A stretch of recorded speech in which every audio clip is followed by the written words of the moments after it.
swearing in it? Yeah. That's the face I want for the yeah. You ready? Warning, this video may have some swearing in it, cause this lady may cussed a lot. Yeah. So kids, listen to Baby Shark, please. Please. Please. Okay. Okay. Okay, so today we're going to talk about the DevaCurl situation. If you haven't heard about it, then get from under the rock that you've been under. Because everyone in the hair community right now is all abuzz about DevaCurl. Either you're for it, and it's the best thing since sliced bread, and you don't care what anybody says, you've been getting great results with your hair, or you're against it because it's dropping your shit out. I don't know. Sherri D was actually the one who brought it to my attention. I don't really know a lot about the product. I do know there's a lot of salons that are strictly just dedicated to the DevaCurl and their process, and I, again, don't know a whole lot about it. I just thought it was very interesting this morning when I saw that they have a lawsuit now because women are losing their hair. And that's interesting because, like you said, a lot of salons are DevaCurl exclusive. Yes. Damn, like how do you come back from that? How do you get up the next day and open up your salon and be able to still service everyone when all your training is DevaCurl focused? All your product is DevaCurl focused. Oh, you know, like I'm feeling for stylists and salon owners right now. As a salon owner, the ramifications of something like that is huge economically. Like it's huge. It's huge for your reputation.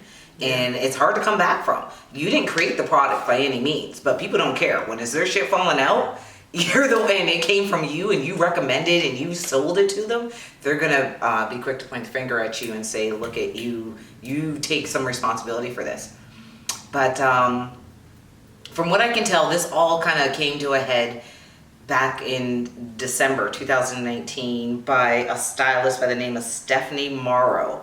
And she started noticing that she was having hair loss and hair texture change and like just all these different things happening that she really wasn't quite sure how to pinpoint it.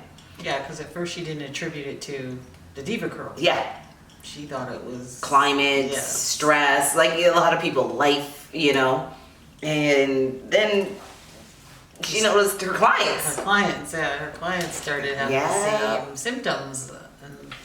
Then what do you say? Like you all are having the same stress. You're all, but then you're all living in the same climate. You can only make up so many excuses till then, so you have to really start narrowing it down and finding the common denominator. Like what are we all doing the exact same of? And it came down to the DevaCurl. As a curly hair girl, I have never embraced the DevaCurl system, I'll be honest. I have never felt the need to bring in DevaCurl products or learn the DevaCurl technique.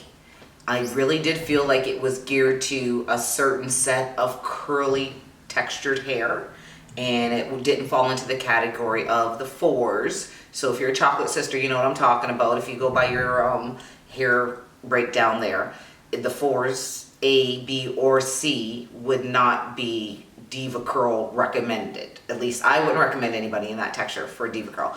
And the DevaCurl cut, oh, I hate that fucking cut on hair that is in the fours again, because it just really didn't seem beneficial to me.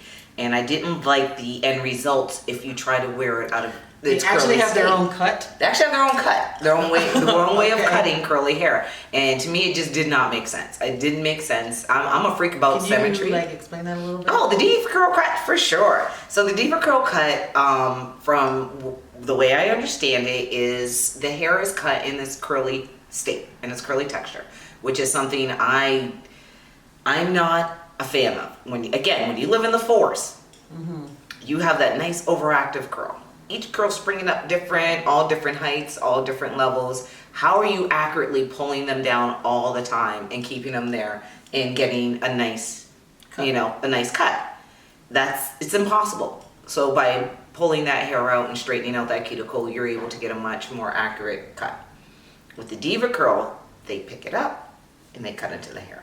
They Oh, pick it up jeez. and they go into the hair. They pick it up and they go. So you end up with all these different lengths in the hair, and on no. certain hair textures, That it doesn't sound like a translates good idea. differently. That's what the hell I said. But people were like, "Oh, DevaCurl, DevaCurl, DevaCurl."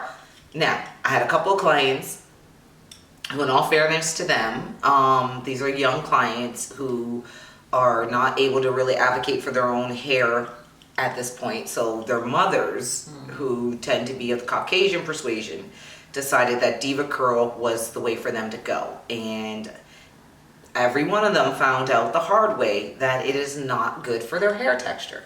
It didn't work out.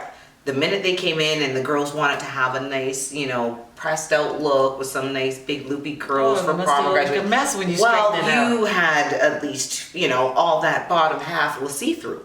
Oh, It was see-through because they literally went in there and created texture in a hair that already had so much texture. You didn't need to do that. And the minute you start doing that, you start taking away from hair and taking away from density. And when you have curly hair, we know that's a fine cuticle as it is. So when you take away that density, especially in the fours, it looks like you're creating breakage. And then it just starts traveling. The best way for me to describe it, I'm not being a hairstylist, but I've seen it done 1,000 times, and it baffles me. But I get the understanding behind it is when they use the thinning shears. Yeah, very similar to that. Yeah, almost sounds it creates this yeah. a very similar effect. And we all know you don't put thinning shears on our hair. Not our hair. Your hair maybe, but not our hair. Yeah. Not you, Miriam. Somebody else's hair. Like, because the first time I ever saw a stylist use thinning shears was on my husband's hair. He's got really thick hair. He is Caucasian, but it was like literally like they were Just parting taking it chunks. and taking chunks out of his hair, and then put it on, lay another layer, and then do In another part. uneven chunks And it because was you like- don't want to create lines. Yeah. Just because they were trying to tame the volume of his hair down. Exactly. It's like they literally were cutting chunks out of his hair. Now, she just said it, tame the volume.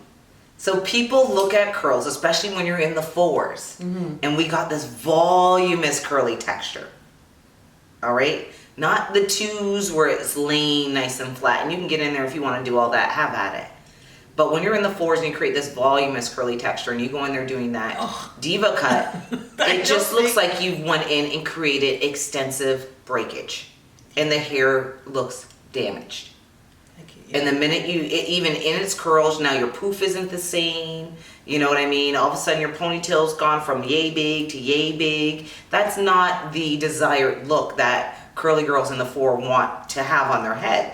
So for you mothers out there who are in denial about your child's texture and think that this cut is going to be the be-all and end-all to them managing their curls, I hate to be the one to disappoint.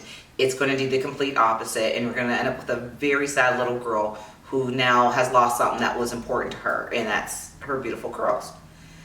All right, so moving on from the Diva cut, we're going to go to the Diva product, and this is where the lawsuit comes into play. It's the product that people are finding is creating damage in the hair. And the damage that I was noticing everyone was complaining about, it started sounding familiar to me. It was really weird. It was really odd because all of a sudden these are the complaints, and this is not common in the Caucasian community, so I understand why this is so alarming to people.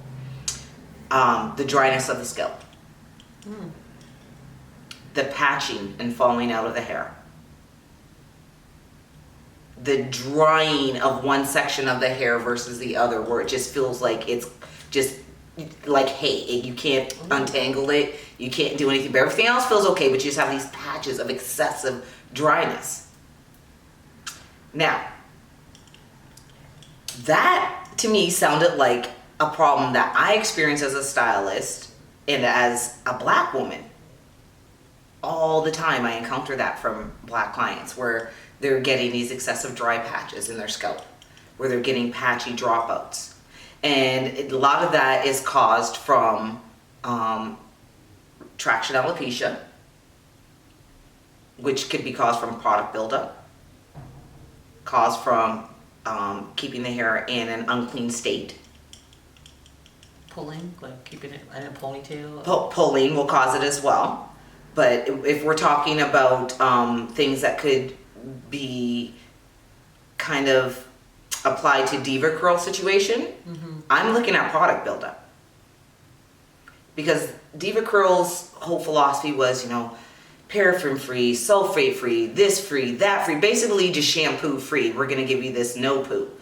So it's a no lather kind of cream cleanse rinse that may or may not have enough cleaning agents in there to actually remove the product that they're constantly putting on. So you're using this no poo shampoo, and then you're using this DevaCurl heavy conditioning, moisturizing conditioning, and then you're going in with your DevaCurl styling products, and then you're only using their no poo shampoo, and you're going in with their conditioning, and you're doing this over and over and over and over and over again. The scalp is never clean and free of debris now. Your cuticle is never clean and free of debris now. You haven't allowed a cleaning agent to go in there and strip all that product off so that when you put it back on, it's on fresh hair. You're just layering, layering, layering. And again, like I said, the reason why it sounds so similar is because that's what happened to black women when we don't wash our hair. And we start layering that product.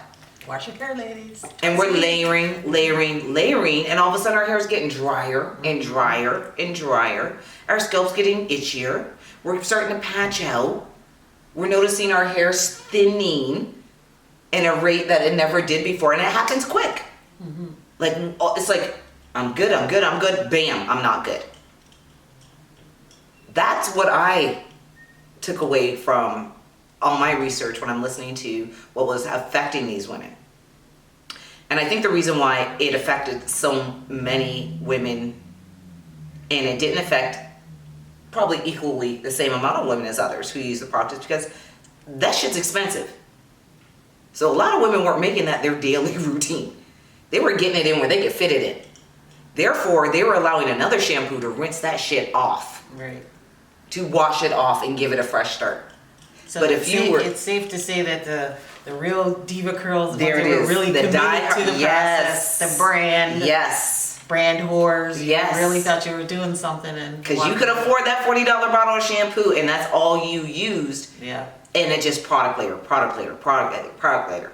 Now I heard from this Stephanie Merle, her theory might be that it is maybe it was stored incorrectly. It's a chemical that's seeping into the body. Honey, this is something that we've been dealing with in the black community for ages, called dry ass hair, dry scalp, dirty hair. You have to wash your hair. And this is something the Caucasian community has never really had to face because it has never been an issue with them washing their hair. Now, with that being said, I get you were still washing your hair with this DevaCurl. You were still probably doing it every 2-3 days.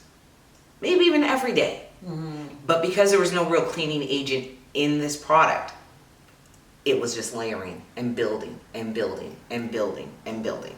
So now you're gonna have to go and find stylists who are used to being able to treat, rejuvenate, and bring back to life dry, brittle, distexturized. I don't even know what other word to say it, because you've now taken yourself out of your normal texture and created another texture, which supports another theory I've always had.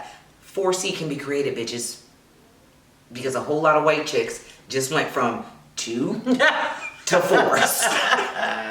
Straight up. You know what I'm saying? I have to make a legal disclaimer. DevaCurl has denied all these allegations. They said their product is safe. I believe it is, yes.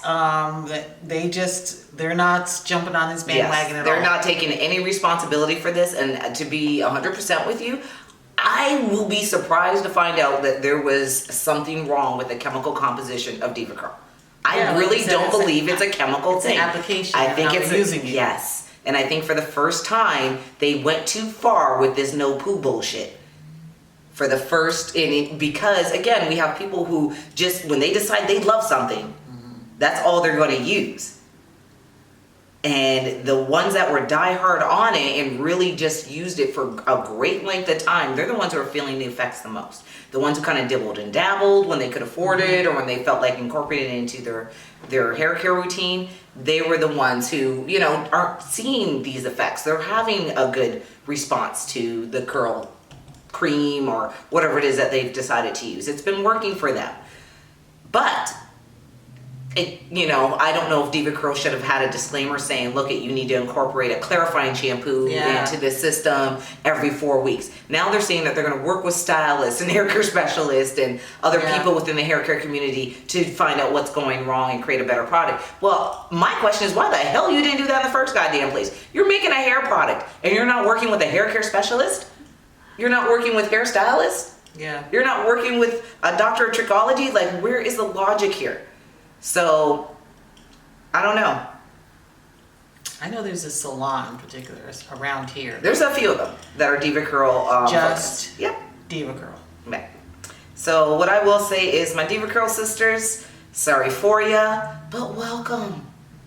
And so moving forward, we're gonna move into our lifestyles and the lesson that we could gain, or one could gain, from what we just discussed, the DevaCurl. And I would say, although I never used a product, I would say it's more of a brand thing. It's people chasing. It's like if that bottle said Coach on it, everybody would go get it because it said Coach on it, because it's Coach shampoo, and it wouldn't matter if their hair was falling out, and they'd all be surprised when that started happening because it was that expensive shampoo. So don't be so quick to jump on the bandwagon. Do your investigation. If you do notice something that's not right, like it's a process of elimination. What were you doing before that you're doing now? You gotta sit down and really think about it, because losing your hair, that's huge. Losing your hair is huge. And I'm sorry, I'll take a $2 bottle of shampoo or a $10 system if it works well for me and keeps my hair on my head, opposed to what everybody, we need some leaders, not so many followers. I guess that's the lesson in that.